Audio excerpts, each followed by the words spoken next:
আসসালামু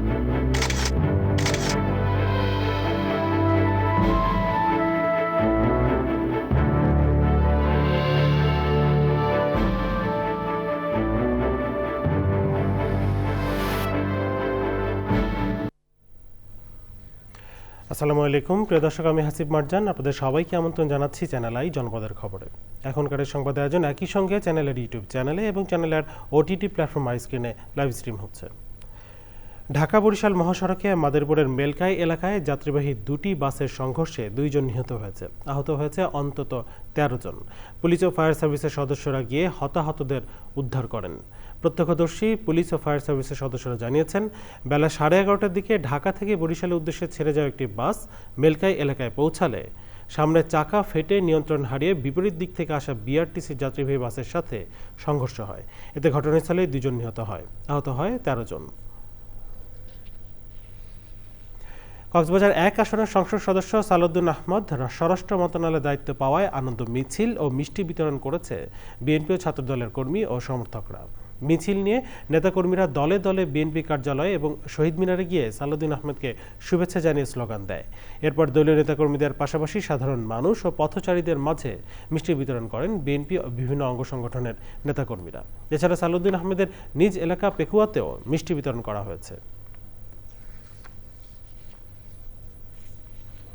এবারে সারা দেশের খবর নিয়ে প্রতিনিধি পাঠানো তথ্য বিরোচিত আমলুকসিদের রিপোর্ট। ময়মনসিংহের ভালুকা উপজেলার সামগ্রিক উন্নয়ন কর্মকাণ্ডকে গতিশীল করতে এবং জনসেবা নিশ্চিত করতে উপজেলা পর্যায়ে সকল দপ্তর প্রধানদের সাথে পরিচিতি ও মতবিনিময় সভা হয়েছে। প্রধান অতিথি ছিলেন নবনির্বাচিত সংসদ সদস্য ফখরুদ্দিন আহমেদ। শিক্ষক, কর্মকর্তা, কর্মচারী ও প্রশাসনের অনিয়ম দুর্নীতি ঢাকতে চাকরিচ্যুত করার অভিযোগ করে সংবাদ সম্মেলন করেছে বেগম রোকেয়া বিশ্ববিদ্যালয়ের সাবেক রেজিস্ট্রার ডক্টর হারুন অর রশিদ।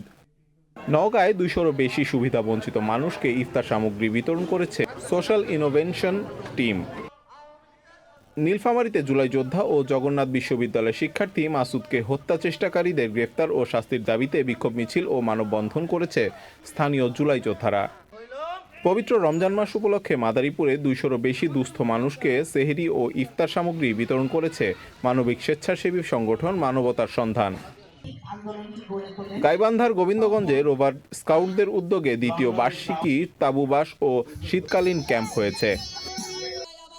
কুড়িগ্রামের ঐতিহ্যবাহী কাশিয়ারাবাড়ি দাসপাড়া কালী মন্দিরে বার্ষিক কালী পূজা উপলক্ষে কবিগানের আসর হয়েছে।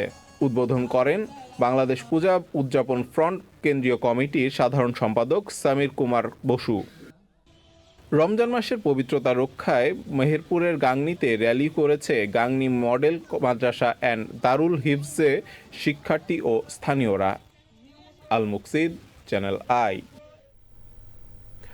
দীর্ঘ প্রায় 18 মাস বন্ধ থাকার পর নারায়ণগঞ্জে দলীয় কার্যালয়ের ফটকে ব্যানার টানিয়েছে মহানগর আওয়ামী লীগ। বুধবার দুপুরে শহরের 2 নম্বর রেলগেট এলাকায় অবস্থিত বন্ধ কার্যালয়ে এই ব্যানার টানানোর ঘটনা ঘটে। প্রত্যক্ষদর্শীরা জানায়, দুপুরের দিকে কয়েকজন নেতাকর্মী কার্যালয়ের সামনে এসে মহানগর আওয়ামী লীগের ব্যানার টানান।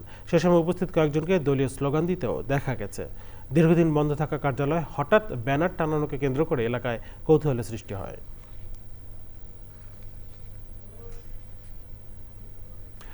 দর্শক, চ্যানেলে জনপদের খবরে আজকের আয়োজন পর্যন্তই। পরবর্তী কৃষি সংবাদ দেখার আমন্ত্রণ জানিয়ে এখানেই শেষ করছি। ধন্যবাদ সবাইকে।